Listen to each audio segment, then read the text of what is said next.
শুভেচ্ছা, আমন্ত্রণ দেশ জনপদ লাইভে, সঙ্গে আছি আমি ইশরাত জাহান মনি। উপজেলা পরিষদের চতুর্থ ধাপের ভোটকাল চলছে। কেন্দ্রে কেন্দ্রে ব্যালট বাক্স সহ নির্বাচনী সরঞ্জাম পাঠানোর প্রস্তুতি সবশেষ খবর জানাতে সরাসরি যুক্ত হচ্ছেন সহকর্মীরা।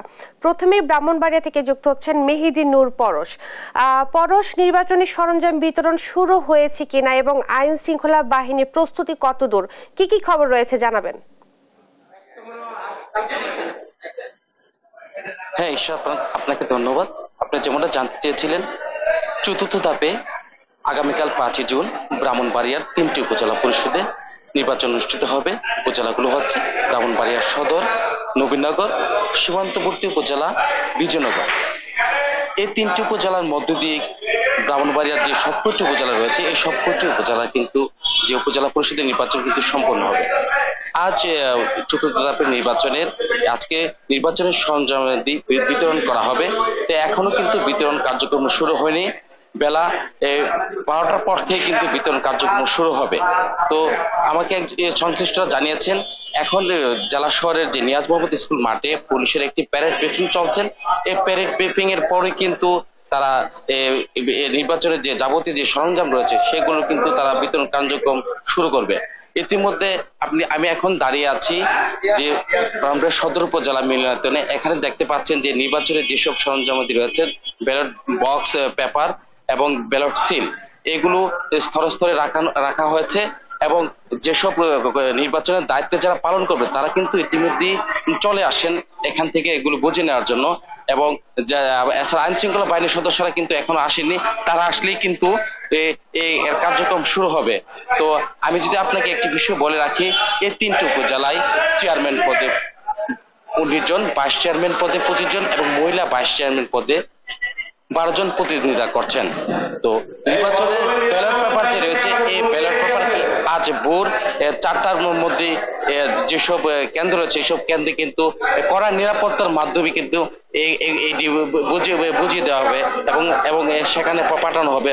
আমি এখন একজন প্রিজাইডিং অফিসারের সাথে কথা বলবো যে আপনারা তো এখানে এসেছেন নির্বাচন সরঞ্জাম নেওয়ার জন্য, এই বিষয়টি জানতে।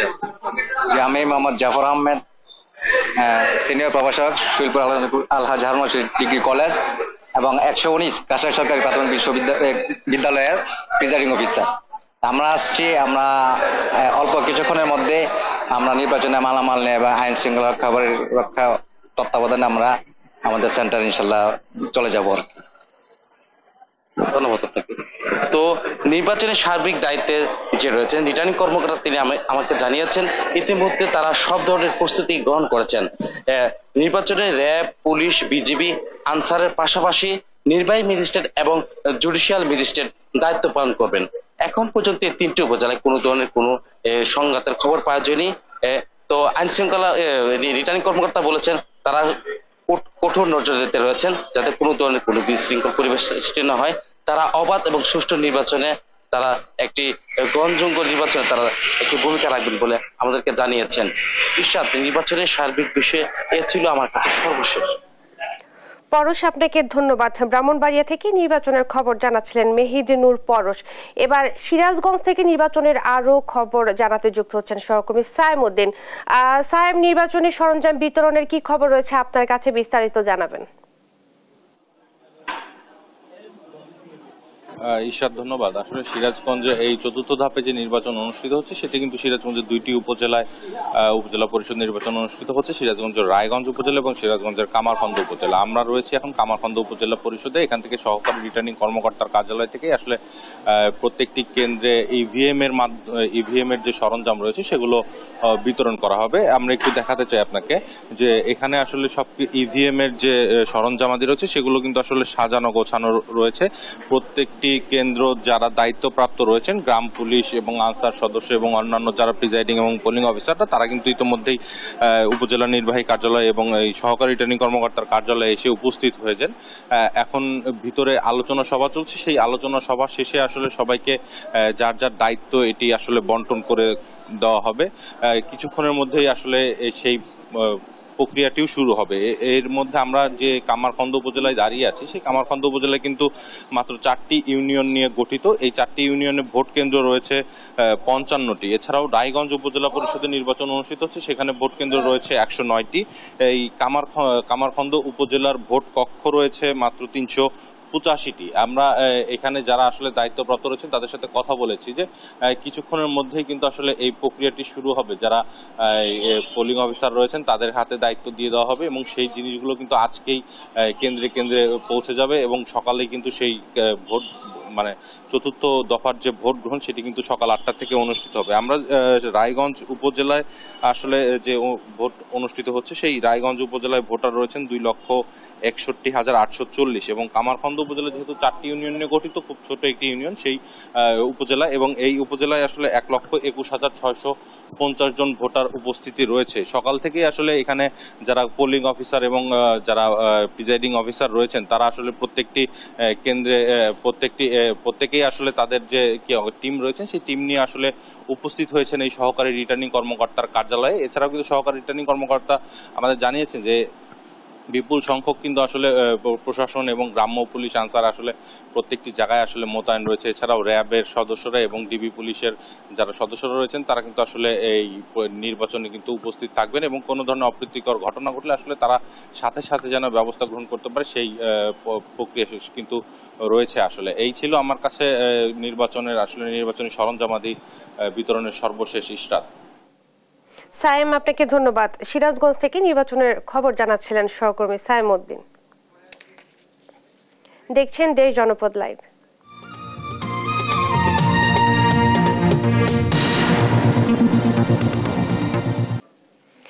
সুনামগঞ্জের বন্যা পরিস্থিতি বিস্তারিত জানাতে সরাসরি যুক্ত হচ্ছেন সহকর্মী মেহেদি হাসান। চলে যাচ্ছে মেহেদির কাছে। মেহেদি, সুনামগঞ্জের নদ নদীর পানি এখন কেমন দেখছেন? সবশেষ পরিস্থিতি আমাদেরকে জানাবেন। ইশরাত, সুনামগঞ্জের সুরমা নদীর পানি কিন্তু অনবরত বৃদ্ধি পাচ্ছে এবং আপনাকে যদি একটু জানিয়ে রাখি, আমাদেরকে কিছুক্ষণ আগে আসলে আবহাওয়া অধিদপ্তর থেকে জানানো হয়েছে বৃষ্টিপাত আসলে কমার কোনো সম্ভাবনা নেই। আগামী 5 দিন বৃষ্টিপাত অব্যাহত থাকতে পারে এবং ভারতের চেরাপুঞ্জিতে ব্যাপক বৃষ্টিপাত হতে পারে, যার ফলে সুনামগঞ্জে বড় ধরনের বন্যার আশঙ্কা আসলে করা হচ্ছে। তবে পানি উন্নয়ন বোর্ডের নির্বাহী প্রকৌশলী মামুন হাওলাদারের সাথে আমরা কথা বলেছি। তিনি আমাদেরকে জানিয়েছেন ভারতের চেরাপুঞ্জিতে ব্যাপক বৃষ্টিপাত হচ্ছে, সুনামগঞ্জেও কিন্তু ব্যাপক বৃষ্টিপাত হচ্ছে গতকাল থেকে আজকে, অর্থাৎ গত 24 ঘন্টা প্রায় 75 মিলিমিটার বৃষ্টিপাত রেকর্ড করা হয়েছে বলে জানিয়েছেন আমাদেরকে। তো এই বৃষ্টিপাতের কারণে আসলে সুনামগঞ্জের নদীতে পানি বৃদ্ধি পাচ্ছে এবং বিশেষ করে ভারতের চেরাপুঞ্জিতে যদি বৃষ্টিপাত হয় সেটি আমাদের জন্য অনেক সমস্যার।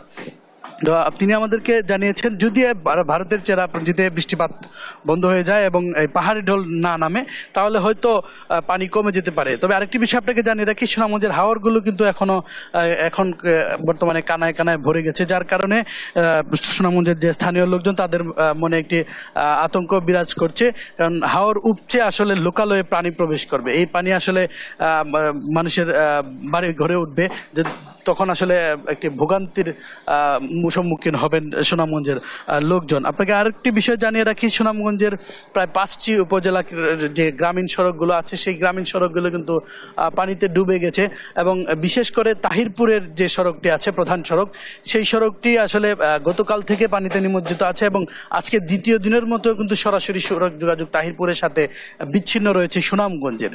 তো এবং দোয়ারার বেশ কয়েকটি ইউনিয়নের সাথে দোয়ারা সদর উপজেলার কিন্তু সড়ক যোগাযোগ বিচ্ছিন্ন আছে। এইভাবে যদি বৃষ্টিপাত এবং পাহাড়ি ঢল অব্যাহত থাকে স্থানীয় মানুষজনের মনে একটি আতঙ্ক বিরাজ করছে যে বড় ধরনের বন্যার আশঙ্কা তারা করছেন, কিন্তু পানি উন্নয়ন বোর্ড বলছে বড় ধরনের কোনো বন্যার শঙ্কা নেই, বৃষ্টিপাত কমে গেলেই এই পানি নেমে যাবে। আমরা কথা বলেছিলাম জেলা প্রশাসকের সাথে, তিনি আমাদেরকে জানিয়েছেন যে তাদের সকল ধরনের প্রস্তুতি রাখা আছে, যে কোনো ধরনের দুর্যোগ তারা মোকাবেলা করতে পারবেন। তো এই ছিল আমার কাছে সুনামগঞ্জ থেকে পাহাড়ি ঢলের সর্বশেষ তথ্য। ইশরাত। মেহেদি, আপনাকে ধন্যবাদ। সুনামগঞ্জ থেকে বন্যা পরিস্থিতি নিয়ে বলছিলেন সহকর্মী মেহেদি হাসান। দেখছেন দেশ জনপদ লাইভ।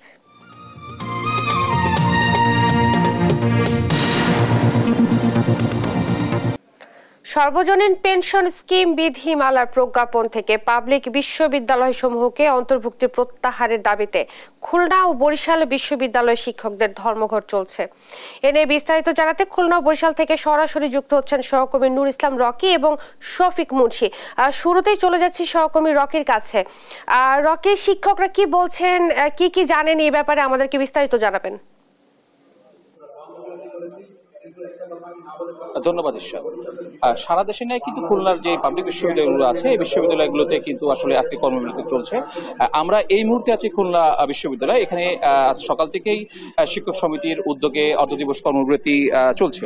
আমি একটু বলে রাখি যে তাদের যে দাবিটা সেটা হচ্ছে অর্থ মন্ত্রণালয়ের কর্তৃক জারিকৃত যে পেনশন সংক্রান্ত প্রত্যয় স্কিম প্রজ্ঞাপন প্রত্যাহার এবং সুপার গ্রেডে বিশ্ববিদ্যালয়ের শিক্ষকদের অন্তর্ভুক্তিকরণ এবং শিক্ষকদের জন্য স্বতন্ত্র বেতন স্কেল প্রবর্তনের দাবিতে বাংলাদেশ শিক্ষক সমিতির ফেডারেশনের আহ্বানে তারা আসলে অর্ধদিবস কর্মবিরতি পালন করছে। আমরা এখন কথা বলবো এই খুলনা বিশ্ববিদ্যালয় শিক্ষক সমিতির সভাপতি, তার কাছে জানতে চাইবো যে আসলে কি দাবিতে আপনারা কর্মবিরতি পালন করছেন, একটু জানাবেন। ধন্যবাদ। আপনারা জানেন যে বাংলাদেশের শিক্ষক বিশ্ববিদ্যালয়গুলোর শিক্ষক বৃন্দ একই দাবিতে আমরা আন্দোলন করছি। সেটা হলো যে সর্বজনীন যে পেনশন স্কিম প্রত্যয় স্কিম এটা বাতিল, সুপার গ্রেড প্রদান এবং স্বতন্ত্র বেতন স্কেল বাস্তবায়নের এই দাবিতে। তো আমরা বাংলাদেশ বিশ্ববিদ্যালয় শিক্ষক সমিতি ফেডারেশনের আহ্বানে বাংলাদেশের সমস্ত সরকারি পাবলিক বিশ্ববিদ্যালয়ের শিক্ষক সমিতির আয়োজনে আমরা একযোগে সারা বাংলাদেশে বিশ্ববিদ্যালয়গুলোতে আমরা কর্মসূচি পালন করছি, শান্তিপূর্ণ কর্মসূচি। সে ধারাবাহিক কর্মসূচির অংশ হিসাবে আজকে 4 জুন আমরা অর্ধদিবস কর্মসূচি পালন করছি, অবস্থান কর্মবিরতি পালন করছি। আপনাকে ধন্যবাদ। স্যার, আমরা ম্যাডাম আপনার কাছে জানতে চাইবো যে এই যে কর্মবিরতি আপনারা বিভিন্ন দাবিতে পালন করছেন, আপনাদের এই কর্মবিরতি এই দাবিগুলো সরকার আসলে আপনাদের সাথে একত্রিত ঘোষণা না করে সেক্ষেত্রে আপনারা কোন ধরনের আন্দোলনে যেতে চান? দেখুন, প্রথমত যে কোনো দেশের শিক্ষা ব্যবস্থা তার শিক্ষা মেধা এবং যে উদ্ভাবনী ক্ষেত্র এটা ডিপেন্ড করে সেই দেশের মান উন্নয়ন কোন লেভেলে চিন্তা করা হচ্ছে তার উপর। আমরা মনে করছি এই যে প্রত্যয় স্কিম, তারপর আমাদের স্বতন্ত্র বেতন স্কেল না দেওয়া, এগুলো আমাদের সেই শিক্ষা এবং মেধাকে এবং উদ্ভাবনী যে ক্ষেত্রটা আছে সেটাকে অবমূল্যায়নের প্রচেষ্টা। আর কোনো জাতিকে গলা চেপে ধরার জন্য তার পা দাপানোটাই, মানে কাউকে যদি গলা চেপে ধরা হয় সে তো পা দাপাবেই। আমাদের এই আজকের যে কর্মকাণ্ড, আমাদের যে আজকের যে সমাবেশ, সেটা তারই নামস্বরূপ। তো আমরা চাইছি সরকার আমাদের আবেদনটাকে যথেষ্ট সংবেদনশীল হয়ে চিন্তা ভাবনা করেন।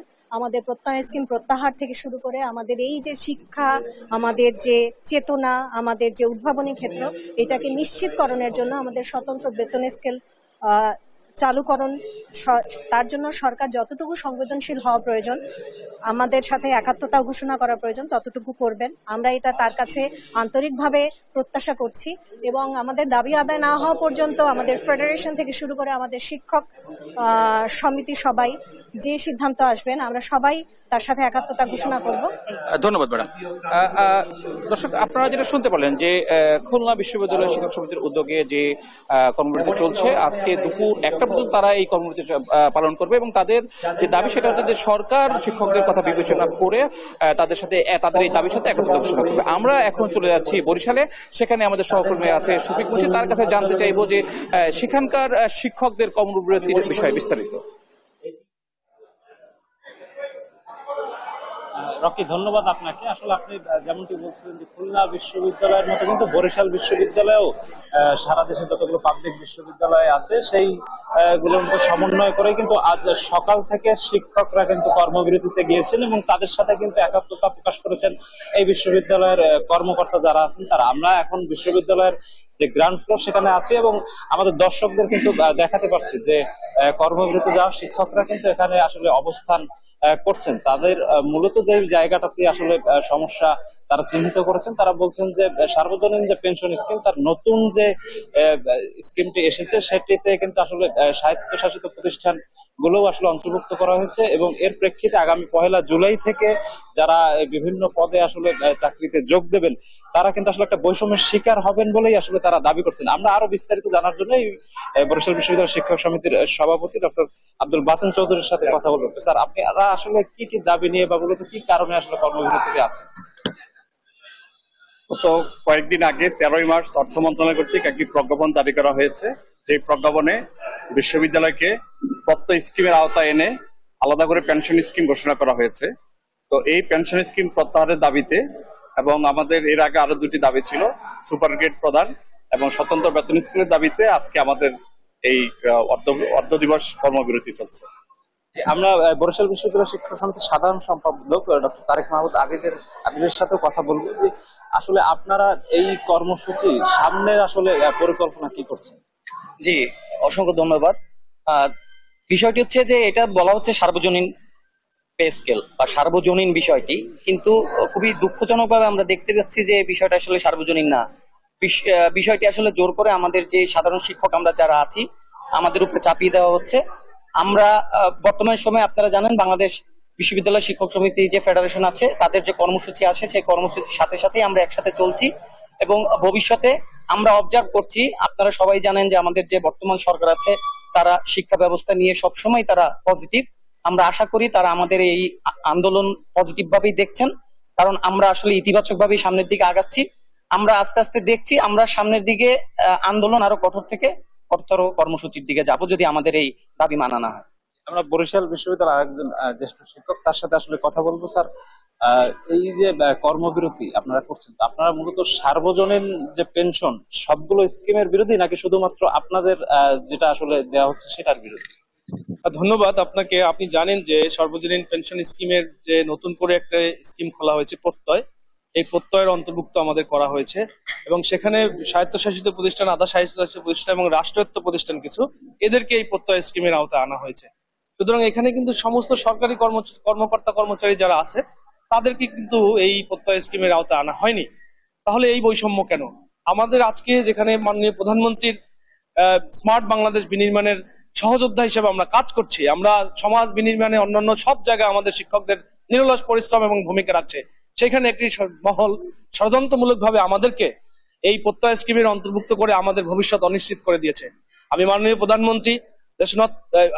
প্রধানমন্ত্রী বঙ্গবন্ধু কন্যা, গণতন্ত্রের মানুষ কন্যা মাননীয় প্রধানমন্ত্রী শেখ হাসিনার কাছে আবেদন জানাই। আমি আমার বিশ্বাস যে মাননীয় প্রধানমন্ত্রী এই বিষয়টি জানেন না, তাকে সঠিকভাবে উপস্থাপন করে আমাদের এই প্রত্যয় স্কিম থেকে আমাদেরকে এক্সক্লুড করে যেটা সকল সরকারি কর্মকর্তা কর্মচারীর জন্য প্রযোজ্য সেই স্কিমে আমাদের জন্য প্রযোজ্য হোক, আমাদের সেটাই দাবি। এবং এই দাবি যদি আমাদের মানা না হয়। আসলে ধন্যবাদ। আসলে যেমনটি আসলে বলছিলেন বরিশাল বিশ্ববিদ্যালয় শিক্ষক সমিতির নেতারা, যে তারা কিন্তু আসলে সার্বজনীন পেনশনের যে পুরো ব্যবস্থাপনা সেটার সাথে কিন্তু তারা দ্বিমত পোষণ করছেন না। তাদের মূল যে জায়গাটা হচ্ছে যে বিগত প্রথম আসলে যখন এই সার্বজনীন পেনশনটা শুরু করে যাত্রা, তখন যে 4টা স্কিম ছিল তার পরবর্তীতে আসলে তাদের দাবি, শিক্ষকদের দাবি যে তাদের উপর নতুন করে পঞ্চম একটি স্কিম যেটার নাম হচ্ছে প্রত্যয় স্কিম, এটিকে আসলে এক প্রকার চাপিয়ে দেওয়ার চেষ্টা করা হচ্ছে। এবং এর প্রেক্ষিতে কিন্তু আগামী 1 জুলাই থেকে আসলে যারাই বিশ্ববিদ্যালয়ের শিক্ষক কর্মকর্তা কর্মচারী হিসেবে নিয়োগ লাভ করবেন তারা কিন্তু একটা বৈষম্যের শিকার হবেন বলেই তাদের দাবি। এই ছিল বরিশাল বিশ্ববিদ্যালয় থেকে আমার কাছে শিক্ষক কর্মকর্তাদের কর্মবিরতির সর্বশেষ খবর। ইশরাত, আপনাদের দুজনকে অসংখ্য ধন্যবাদ। সর্বজনীন পেনশন স্কিম বিধিমালা প্রজ্ঞাপন থেকে পাবলিক বিশ্ববিদ্যালয় সমূহকে অন্তর্ভুক্তি প্রত্যাহারের দাবিতে খুলনা ও বরিশাল বিশ্ববিদ্যালয়ে ধর্মঘট চলছিল এবং এই ব্যাপারে বলছিলেন সহকর্মী নূর ইসলাম রকি এবং শফিক মুন্সি। দেখছেন দেশ জনপদ লাইভ।